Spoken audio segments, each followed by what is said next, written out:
tahun. 2 tahun ni, dengan tahun-tahun ni kapit dengan apung jadi apung lagi 3 tahun. Kata setengah ulama. Sehari je puasa.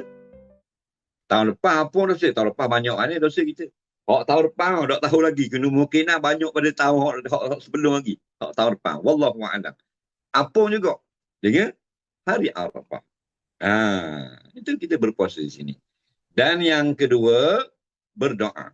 Berdoa tak mesti di Arafah. Di Arafah orang duduk dengan di padang tanah Arafah, dengan di padang pasir dan sebagainya, duduk berwukuf. Kita di sini berdoa. Doa ni. Doa kepada aku. Maka hari ini kita ambil perintah Allah. Doa ni. Doa kepada aku. Kita ambil ini hari yang terbaik. Khairul doa. Doa yaumi Arafah.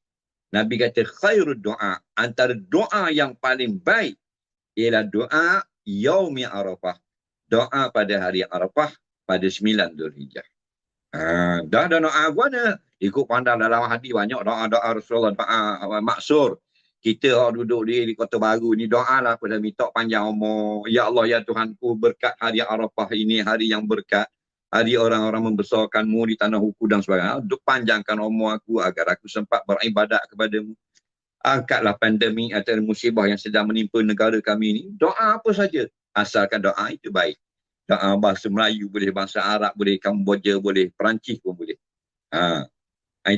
Itu Ustaz.